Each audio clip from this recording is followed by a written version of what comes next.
Denmark donates mystery artillery to Ukraine. Well, we know what the piece is. The mystery is where it came from. Thanks to Hans Tino Hansen on X, we now know that a small surprise has been quietly added to Denmark's list of military equipment donated to Ukraine. It appears that Denmark has supplied Ukraine with a number of 2S1 Gvozdika 122mm self-propelled howitzers. But the origin of these Soviet-era artillery pieces remains shrouded in mystery. Why? Well, you see, Denmark never operated these howitzers, leading to speculation about their source. Given that the 2S1 has been used by over 30 countries, pinpointing their exact origin is challenging. Some observers speculate that Denmark may have acquired these howitzers from former Warsaw Pact countries, or other nations that had them in surplus.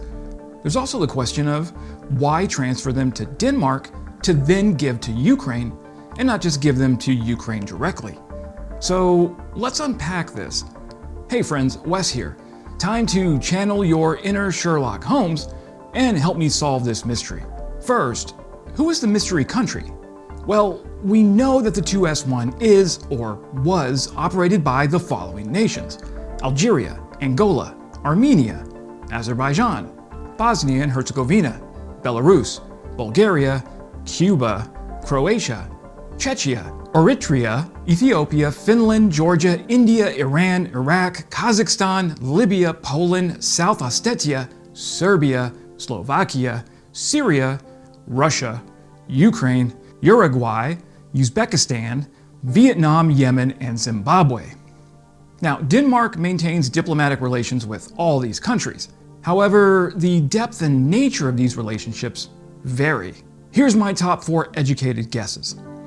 Finland has 74 units. Denmark and Finland share a deep partnership grounded in their common Nordic identity, mutual respect, and shared values.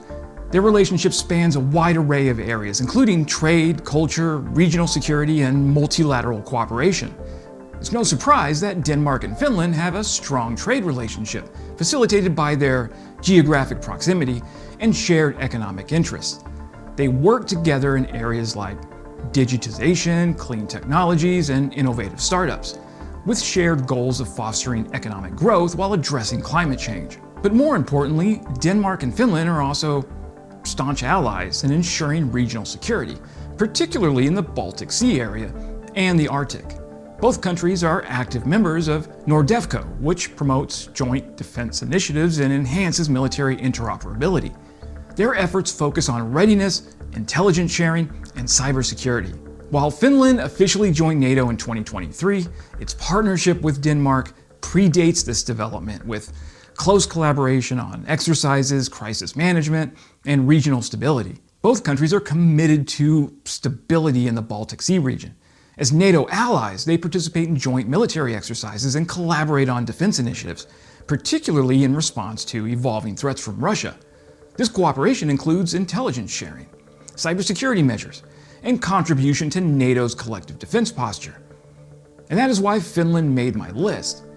Also, it's worth noting that Finland has donated Ukraine the Finnish PSH-74 in the past. Now, the PSH-74 is just another name for the 2S1, so there is a precedent set. Okay, next on my list, the Czech Republic. Quantity unknown. We don't know how many 2S1s the Czech Republic actually has. But Denmark and the Czech Republic enjoy a good and constructive relationship, primarily driven by shared values, membership in international organizations, and a mutual interest in trade, security, and cultural exchange. Both countries are members of the European Union and NATO, which provide a strong foundation for collaboration on political and security matters. Denmark and the Czech Republic often cooperate on issues like climate change, democracy promotion, and human rights at the EU level. As NATO allies, Denmark and the Czech Republic work together on defense initiatives, including joint military exercises and intelligence sharing to strengthen regional security, particularly in response to threats from Russia. Denmark's expertise in wind energy has been shared with the Czech Republic to support its renewable energy goals. While the relationship might not have unique historical significance, it is marked by pragmatic cooperation and mutual respect. This is probably the most likely source in my opinion, but I'm often wrong. At least, that's what my wife keeps telling me. Next on my list, Serbia with 67 units. Denmark's engagement with Serbia reflects a focus on fostering stability and development in the Balkans. Denmark actively supports Serbia's aspirations to join the EU. This includes providing technical assistance, sharing best practices in governance, and encouraging democratic reforms aligned with the EU. And they told me a degree in international relations was worthless. Who's laughing now, Dad? Denmark and Serbia collaborate on defense modernization efforts and regional security initiatives. These include training programs for military personnel and joint exercises aimed at enhancing Serbia's capabilities. Serbia retains very close relations with Russia, so this donation might seem unlikely. However, stranger things have happened in global security.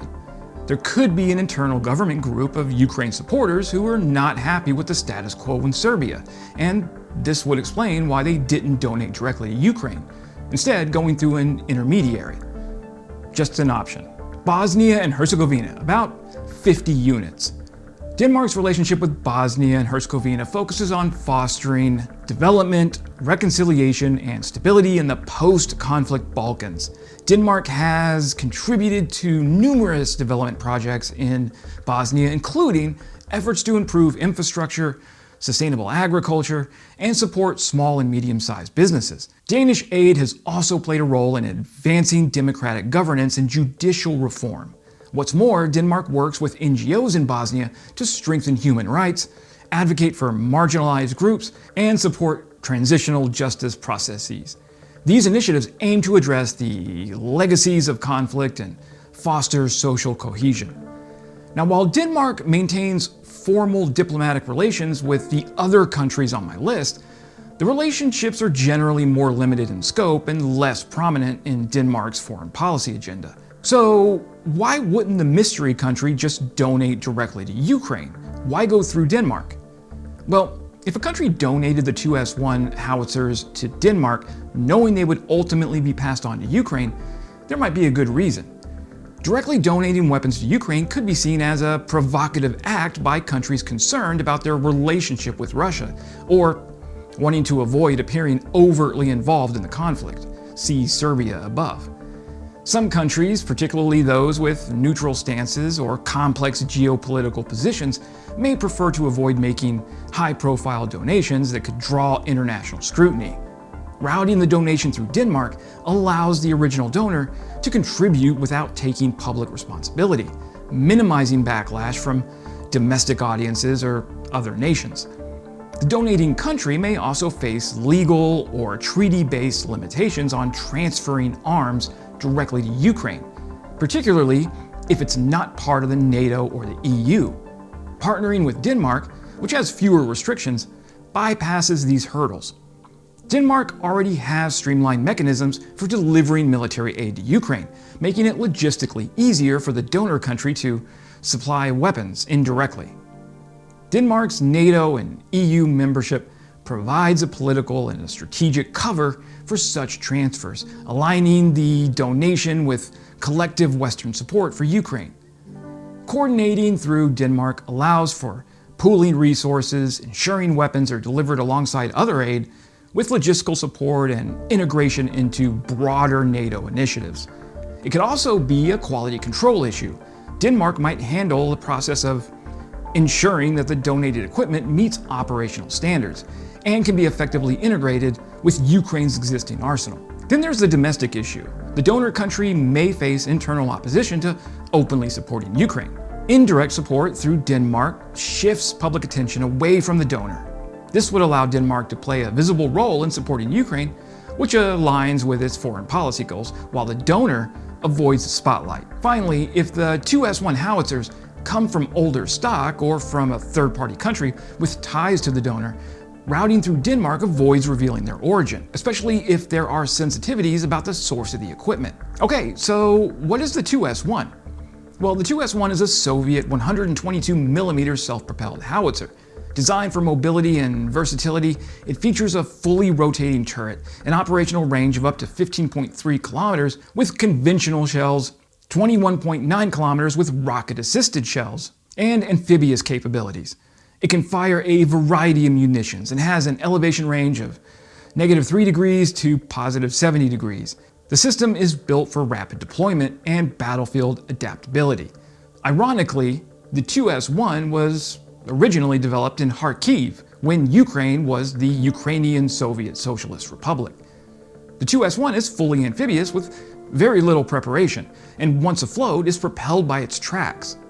A variety of track widths are available to allow the 2S-1 to operate in snow or swamp conditions, and it's NBC protected, nuclear, biological, and chemical, and has infrared night vision capability.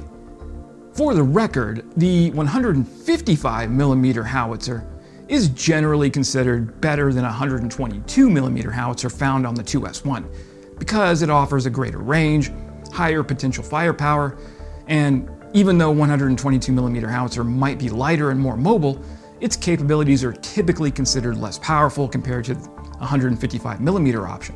Due to its wider adoption, 155mm shells come in a wider variety of types, including precision-guided munitions, high-explosive rounds, and smoke or illumination rounds. Most NATO forces use 155mm artillery, simplifying logistics and ammunition sharing. But there might be situations where a 122mm howitzer, like the 2S-1, could be preferable.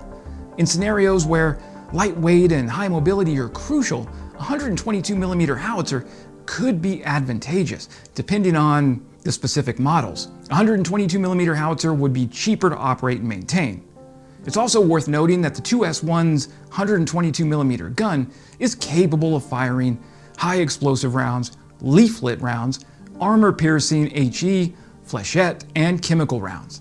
But wait, how many rounds of 122mm artillery does Ukraine actually have? Are they going to be able to use these 2S-1s? Well, in March of 2023, a Ukrainian state defense conglomerate delivered its first batch of domestically produced 122mm artillery shells to the Ukrainian armed forces. This marked a significant step towards self-sufficiency in ammunition supply. As of January of 2025, the United States has provided Ukraine with approximately 40,000 122mm artillery rounds. Several European nations have collectively sourced hundreds of thousands of 122mm artillery rounds from international suppliers to donate to Ukraine, addressing critical ammunition shortages. Despite these efforts, Ukraine continues to face challenges in meeting its artillery ammunition needs, so anything from Denmark, or whichever country donated these pieces, is a win. Regardless, maybe playing Sherlock Holmes here is the wrong approach. Perhaps we should simply be happy that this aging surplus Cold War stock is making its way into Ukraine's hands. At the time of this video in late January 2025, we still don't know who the donor nation is. That might change in the future, but for now, let's thank the Danes for facilitating this transfer and hope Ukraine can put this tracked artillery to good use against their invaders. That's it for today, friends. If you love Denmark and you hate authoritarians as much as I do, I would love it if you subscribed. It really helps the channel grow. All right, stay frosty, and as always, glory to Ukraine, glory to the heroes. Crimea is Ukraine.